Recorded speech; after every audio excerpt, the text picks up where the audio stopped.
कि आपने ज़रूर आना है, तो मेरे को लग रहा है कि पहले तो उन्होंने उलाहना देना था कि आप कभी आए नहीं। ये फैक्ट है कि आपके टेन्योर में मैं पहली बार आया हूँ, बट बार एसोसिएशन में मैं एक बार भी नहीं आया। ये फैक्ट सही नहीं है मेरा, क्योंकि आई एम थर्ड स्पीकर। तो आपके पहले वाले दो स्पीकर से एक फ़ायदा भी होता है, एक नुकसान होता है। नुकसान तो ये है कि कुछ चीज़ें आप सोच के आए थे वो आपसे पहले वाले बोल गए, अब आप उनको बोल नहीं सकते। फ़ायदा ये है कि वो भी कुछ कुछ आपको टॉपिक दे देते हैं, उनमें से आप कुछ करके बोल सकते हैं। एनवायरमेंटल लॉज जो हैं उनकी मैं समझता हूँ एक बार मुझे इवोल्यूशन के बारे में बताना चाहिए। स्टॉकहोम कन्वेंशन हुई, उनके बारे में बताया। उसके बाद हमारे यहाँ जैसे we are 3 parts of the government, legislative, executive and judiciary. Legislative ने अपना काम कर दिया, directive principles of state policy में 48 इंसर्ट हो गया, 76 में 77 में इम्प्लीमेंट हुआ। That was the intent of the legislature कि एनवायरनमेंट, सबको क्लीन एनवायरनमेंट मिले, सब इस दिशा में काम करें। उसके बाद एग्जीक्यूटिव का चलता रहा एज यूजुअल, जो जैन साहब ने ज़्यादातर चीज़ों के लिए अधिकारियों को ही रेस्पॉन्सिबल माना है। And then came the enforcement. True enforcement came जब एनजीटी आया 2010। अब लॉज की ज़रूरत क्यों पड़ी, कोडिफिकेशन की ज़रूरत क्यों पड़ी? उसकी ज़रूरत इसलिए पड़ी कि उससे पहले हमारे मोरल सैंक्शंस थे। एक गांव में जो हमारी सभा थी, पंचायत थी, अगर उसने कह दिया कोई जोड़ में गंदगी नहीं डालेगा, तो दैट वाज इम्प्लीमेंटेड। पूरा गांव मिलके उसको मोरल सैंक्शन से, अथॉरिटी से इम्प्लीमेंट करवाता था। देन केम लीगल फ्रेटर्निटी, लोग भी आए। एक आदमी ने कहा मैं नहीं मानता आपको। अब नहीं मानता तो गांव वालों ने सोचा क्या कर सकते हैं, हुक्का पानी बंद कर दिया, बोला कर दो कोई बात नहीं, मेरे अपने खेत हैं। दैट्स वाई धीरे धीरे इसमें कोडिफिकेशन आया कि अगर कोई आदमी वायलेट करता है मोरल प्रिंसिपल से, जो कन्वेंशंस हैं, प्रेसिडेंट्स हैं, उनसे नहीं मानता है, तो उन सब चीज़ों के लिए बेस्ट चीज़ है rule of law. Let us codified, क्या गलत है क्या सही है, उसको कौन इम्प्लीमेंट करेगा। लेकिन जो चीज़ हुई कोडिफिकेशन से, उससे पहले भी सालों साल, सदियों से, आई थिंक मोर देन 50,000 से मैनकाइंड है, तब से हमें ये दिक्कत क्यों नहीं आई? दिक्कत इसलिए नहीं आई क्योंकि जो कैरिंग कैपेसिटी है किसी भी सिस्टम की, अनवरत चलते रहने के लिए जो उसकी पावर है, कैपेसिटी है, उसको पहले कभी डिस्टर्ब नहीं किया गया था। झोड़ के अंदर थोड़ा बहुत पानी खराब गया, पहली बात तो झोड़ तक पानी पहुंचता ही नहीं था, पहुंचा तो खराब, बारिश में अच्छा पानी आया, वो सारा रिसाइकिल हो गया, वापस से रिचार्ज हो गया। जो पोल्यूशन है वो कैरी फॉरवर्ड नहीं हुआ। व्हीकल इतने कम थे कि उनका पोल्यूशन बहुत ज़्यादा एक्यूमुलेट नहीं हुआ। जो सब्सटेंसेस थे हमारे घर में, चाहे बर्तन थे, कपड़े थे, ऑल वर बायोडिग्रेडेबल। समय के साथ साथ सारी चीज़ें पेड़ों से आती थी, मिट्टी से आती थी, कहीं से भी आती थी, लेकिन समय के साथ साथ नेचर में एसिमुलेट हो जाती थी। Then came the culprits, I call them the culprits, they are assets also.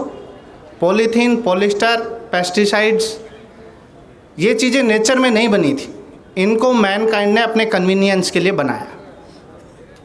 और वो ऐसी चीज़ें बनाई जो 50-100 साल तक भी बायोडिग्रेड नहीं होती। जो चीज़ बायोडिग्रेड नहीं होगी वो कहीं ना कहीं दिक्कत करेगी। ज्योग्राफी का प्रिंसिपल है, everything comes from somewhere, everything goes somewhere. कोई भी चीज़ वैनिश नहीं हो जाती कि हवा में वेपर चला गया और ख़त्म हो गया। कोई चीज़ कितनी देर में जाएगी उस पर डिपेंड करता है कि उसकी साइकिल क्या है।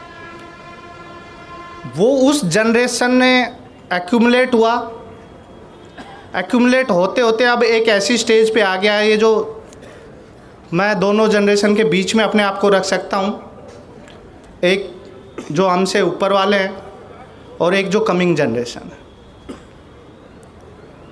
एनवायरमेंटल डिग्रेडेशन का सबसे मेन कारण अगर मैं कहूँ, दैट इज़ ग्रीड, लालच। लालच के अलावा कोई ऐसी चीज़ नहीं है जिसकी वजह से हम डिग्रेडेशन की ओर जा रहे हैं। ना टेक्नोलॉजी की कमी है, ना फंड्स की कमी है, but every person thinks of his own perspective कि जी मेरा कचरा मेरे घर से बाहर चला जाए, कहाँ जाए मुझे नहीं पता, चाहे गली में पड़ा है, चाहे गांव की पंचायत के उस पे पड़ा है, म्यूनिसिपल पे पड़ा है, लेकिन मेरे घर से बाहर जाना चाहिए रोज़ाना। मैं जितना पानी चाहूँ वेस्ट करूँ, लेकिन वो कहाँ जाए मुझे नहीं पता। हर फैक्ट्री ओनर की ग्रीड है कि जी मैं जो लॉज इम्प्लीमेंट करने हैं उनको कैसे ना कैसे ट्वीक करके मिनिमम अपना इनपुट करके मैक्सिमम प्रॉफिट कमाऊं। और अगर हम रेगुलेटर अप्रोच से चलेंगे, ज़िले में अगर हम ये सोचें कि 100-150 अधिकारी किसी भी कंसर्न डिपार्टमेंट के इन सब चीज़ों को एनफोर्स करवा पाएंगे तो वो एक चोर पुलिस या चूहे बिल्ली वाला खेल चलता रहेगा। रेगुलेटर आगे बढ़ना चाहेंगे, लोग उनसे बचने के और रास्ते निकालेंगे। पीयूसीसी के बारे में ही मैं 2-4 चीज़ें कहना चाहूँगा। पहले पीयूसीसी जो बनता था उसमें व्हीकल के फ़ोटोग्राफ की ज़रूरत नहीं होती थी। सरकार ने कहा चलो भाई लोग बिना व्हीकल लाए ही और बिना वो किए ही उसका चेक करवाए हुए पीयूसीसी बनवा लेते हैं। फ़ोटोग्राफ की उसमें की तो आजकल वो मोबाइल उसको फ़ोटोग्राफ सामने करके और उससे उसको, तो that is tweaking, loop hole के रास्ते निकाल। रेगुलेटर अप्रोच से हम एनवायरनमेंट को बचा पाएंगे? I have serious doubts. Environment बचेगा, पार्टिसिपेटिव अप्रोच है। Everyone has to remember his responsibility. मेरी क्या जिम्मेवारी है। हो सकता है कुछ लोग पूनिया साहब की तरह मिनिमलिस्ट अप्रोच वाले हों कि हम चलो मिनिमल में काम चला लेंगे, लेकिन हर किसी के मन में सेंसिटाइजेशन होना ज़रूरी है। अगर मैंने कहीं गलत किया है, पॉलीथीन फेंका है, पहला स्टेप तो ये है कि एटलीस्ट मेरे अंदर गिल्ट फीलिंग तो आए कि ये मैंने ठीक नहीं किया। नेक्स्ट अप्रोच है कि मैं उस स्टेज पे पहुंच जाऊं कि जो उसको मैं अडोप्ट ही ना करूं। मैं सर का बताना चाहूँगा, एनजीटी ने इम्प्लीमेंटेशन के अंदर एक पॉजिटिव अप्रोच देते हुए, फैसिलिटेटिव अप्रोच देते हुए एग्जीक्यूटिव के वर्क्स को इस तरीके से डायरेक्शन दी है कि एनवायरमेंटल लॉ जो है, एनवायरमेंटल कंसर्न है, वो पॉलिसी पार्ट से ही उनका ध्यान रखा जाए। अगर एक शहर डिज़ाइन हो, एक एसटीपी डिज़ाइन हो, तो सबसे पहला सवाल आज के दिन हमारे दिमाग में आता है, वो ये आता है कि इसका वेस्ट वाटर कहाँ जाएगा और ट्रीटेड वेस्ट वाटर का क्या आगे यूज होगा। Earlier the approach was construction, कि आप बना दीजिए, जहाँ भी जाएगा चला जाएगा। जब पॉलिसी पार्ट में ये चीज़ें आने लगेंगी कि हमारे व्हीकल्स इतने होंगे, हम एक नंबर के ऊपर उसको कंट्रोल करेंगे, हमारी BS6, BS7 पॉलिसीज़ कैसे आएंगी, फैसिलिटेटिव अप्रोच होगी, एनवायरमेंटल लॉज को अमल में गेट किया जाएगा, तो सस्टेनेबिलिटी को हम छू पाएंगे। ये जनरेशन ये सोचे कि हमने ये सारा यूटिलाइज कर लेना है, नेक्स्ट जनरेशन के लिए हम नहीं छोड़ के जाएं, तो वो मोरली भी गलत होगा, लीगली भी गलत होगा, और हमारा जो रेस्पॉन्सिबिलिटी वाइज है वो भी गलत होगा। हम सस्टेनेबिलिटी की ओर चलें। पिक्चर ऐसी भी नहीं है कि मैनकाइंड किसी भी चीज़ का प्रॉब्लम नहीं उसको सॉल्यूशन ला सकती। ह्यूमन ब्रेन आप सब ने देखा है, ऑलवेज रेस्पॉन्ड्स, जो चीज़ जितनी क्रिटिकल हो जाती है उसको उतना फास्ट रेस्पॉन्ड करता है। In 90s we were hearing a lot of about ozone hole. With time chlorofluorocarbons जो उसके मेन पॉजिटिव एजेंट्स थे उन पे कंट्रोल हुआ। Now that issue has been almost tackle. we are heading towards a global warming है. With time we will tackle also. Only thing is it needs attention of the policy makers, adoption by the common man and its implementation. Participative approach जो environment को बचाने के लिए, उसी दिशा में आज ये सेमिनार हुई. आप सबके ध्यान में भी ये चीज़ आए, हम सब अपने लॉज को इम्प्लीमेंट करवाएं, चाहे वो सीवरेज से संबंधित हैं, चाहे वो म्यूनिसिपल सॉलिड वेस्ट से संबंधित हैं, चाहे वो जोड़ों से संबंधित हैं, चाहे वो कॉमन लैंड से संबंधित हैं, चाहे वो प्लांट से संबंधित हैं. अगर जो पोल्यूट कर रहा है उसको पेनल्टी पे करनी पड़ेगी, तो मैं समझता हूं कि वो सुधार स्वयं करेगा. लेकिन अगर हम ये सोचें कि इसको कैसे ट्वीक कर ले, कैसे इससे बचा जाए, तो उसका नुकसान सभी को भुगतना पड़ेगा. हमें भी भुगतना पड़ेगा, आपको भी भुगतना पड़ेगा. आप सब ने देखा है कि एक हमारा ऐसा फेज़ रहता है 2-3 महीने का, जिसमें PM 2.5 का लेवल 300-400 से भी ऊपर चला जाता है, even in the Jind. Pollution का ये नहीं है कि it is confined to one place, कि अगर मैंने यहीं किया है तो यहीं तक दिक्कत करेगा. एयर पोल्यूशन NCR का यहाँ भी अफेक्ट करेगा, यहाँ से 100 किलोमीटर दूर भी अफेक्ट करेगा. But we always keep on saying कि जी हमें NCR से बाहर निकाल दिया जाए, जिससे कि हमें वो जो मेजर्स है वो ना लेने पड़े. It is not upgrading our cells. We say कि जी हमें रेगुलेशन से या हमें जो लॉज हैं, जो इम्प्लीमेंटेशन है, उससे बचाया जाए. वी डू नॉट से कि हम अपडेट करेंगे, हम नई टेक्नोलॉजी की तरफ जाएंगे.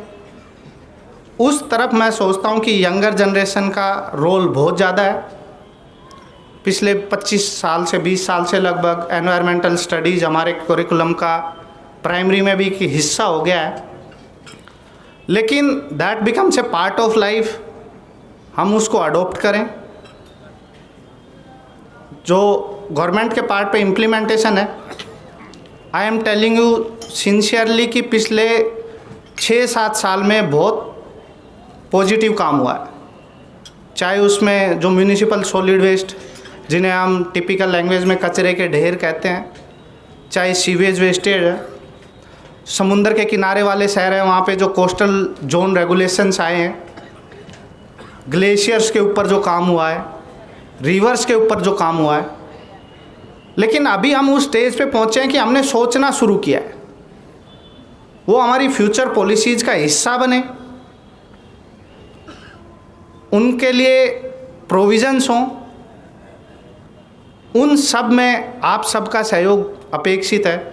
अगर आप सब लोग, क्योंकि यहाँ पे जितने लोग हैं 10 लोगों को भी इन्फ्लुएंस कर पाएंगे, और अगर वो चेन ज्योमेट्रिक पैटर्न में चलेगी, तो मैं समझता हूँ कि ज़िले के अंदर सभी लोगों तक ये बात पहुँच जाएगी.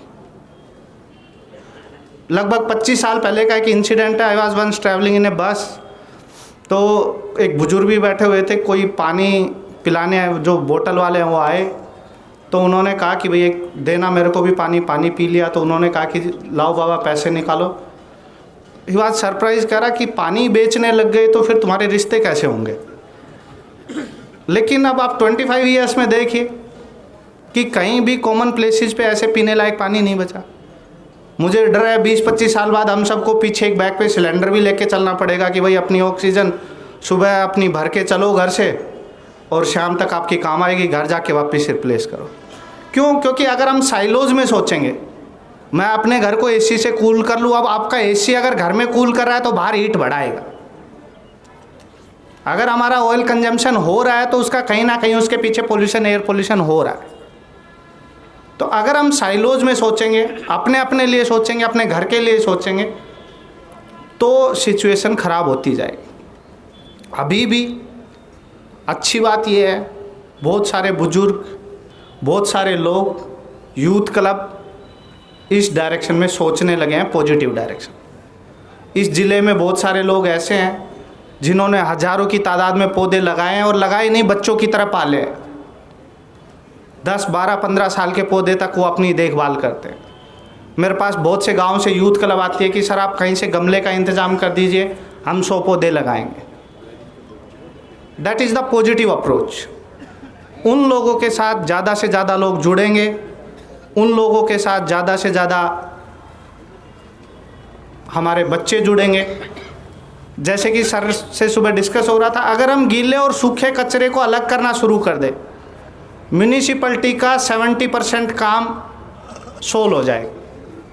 क्योंकि हम क्या करते हैं, जो डिग्रेडेबल कचरा है सारा, सब्जियों का जो भी है, जो अपने आप नष्ट हो सकता है, उसको भी पॉलीथीन में बंद करके फेंकते हैं। अब वो पॉलीथीन में बंद हो गया, जो चीज़ 5-10 दिन में डिग्रेड हो जानी थी वो 1 साल तक डिग्रेड नहीं होती, क्योंकि उसके चारों तरफ पॉलीथीन का एक आवरण बना हुआ है। अगर हम छोटी छोटी चीज़ें, ऐसा नहीं है कि हमने कोई बहुत ज़्यादा इसमें इन्वेस्टमेंट होना है, कोई पैसे की बात है। It's mainly attitudinal approach. हम सब के बिहेवियर में इसको एसिमुलेट करना पड़ेगा। आज ये सेमिनार इस डायरेक्शन में हुई। मैं चेयरमैन साहब, प्रेसिडेंट साहब को कॉन्ग्रेचुलेट करता हूँ कि उन्होंने जींद जैसे ज़िले में इस टॉपिक पर जो सबसे बर्निंग इश्यू है उस पर ये सेमिनार आयोजित की, और उसमें सर को बुलाया है, ऑनरेबल एमपी साहब जो एक लैंड रिसोर्स पर्सन है उनको बुलाया है। इससे पहले हमने 2 स्पीकर को सुना, उन्होंने बड़ी डिटेल में चीज़ों का इवोल्यूशन बताया है। और ये भी हम सब ने देखना है कि हम सब का क्या रोल रहेगा, how we can make this planet a better place. कैसे हम आने वाली पीढ़ियों को एटलीस्ट हम बेहतर ना दे पाएँ तो जैसा हमें मिला है उतना हम उनको दे पाएँ। मैं समझता हूँ कि इस दिशा में हम सभी सोचेंगे तो एक अच्छा सराहनीय प्रयास होगा। हम सब का योगदान भी इसी तरीके से, हम अपनी पृथ्वी जो है, वेदों में जो कहा गया है कि it is one of the 5 elements, उसमें 5वां एलिमेंट ही हमारे एनवायरनमेंट का मूल आधार। उस तरफ अगर हम सोचेंगे तो इनकी प्योरिटी है, सस्टेनेबिलिटी है। मैं तो इस डायरेक्शन में भी नहीं कहता कि हम यूज ना करें, हम रिसोर्सेज को रेस्पॉन्सिबली यूज करें। अगर कहीं एक पेड़ काटने की नौबत आ रखी है तो हम सिंसियरली 4 पेड़ लगाएं। खाना पूर्ति के लिए ये नहीं कि हमने 2 पेड़ लगा के अपनी लाइसेंस ले लिया, अथॉरिटी ले ली, जो भी है, जो कंपनसेटरी एफोरेस्टेशन है या जो उसके बदले में किया जाना है उसको सिंसियरली किया जाए। इस डायरेक्शन में एक अच्छा एफर्ट ये भी हुआ है, इंजीनियरिंग के जो स्टूडेंट्स हैं उनके करिकुलम में एनवायरमेंटल स्टडीज़ एक पाठ्यक्रम का हिस्सा बन गई है, so that engineers do not think कि जो एनवायरमेंटल लॉज है उनका इम्प्लीमेंटेशन एक financial burden, they must consider it responsibly. उसी तरीके से लीगल प्रोफेशन में भी अभी आपके बहुत सारे कोर्सेज शुरू हो गए हैं, क्योंकि लीगल फ्रेटर्निटी समाज को राह दिखाती है। अगर आप लोग जहाँ भी देखेंगे, फ्रॉम द इंडिपेंडेंस मूवमेंट जो भी अच्छी चीज़ें हुई है PIL के माध्यम से हुई हैं, आप लोग सोसाइटी के जगाने वाले हैं। आप लाएंगे, वायलेशंस को सामने लाएंगे। अथॉरिटीज़ एक टाइम तक तो उससे वो कर सकती हैं, लेकिन उसके बाद किसी ना किसी को उस पर कदम उठाना पड़ेगा। You are harbinger of change. मैं समझता हूँ कि इस रेस्पॉन्सिबिलिटी को आप आगे लेके जाएंगे। मेरी आप सबको बहुत बहुत शुभकामनाएं। आप सब ने मुझे पेशेंटली सुना। जनरली हम सब आपको सुनते हैं, आज आपने मुझे सुनना पड़ा। आप सबका बहुत बहुत धन्यवाद। जय हिंद, जय भारत।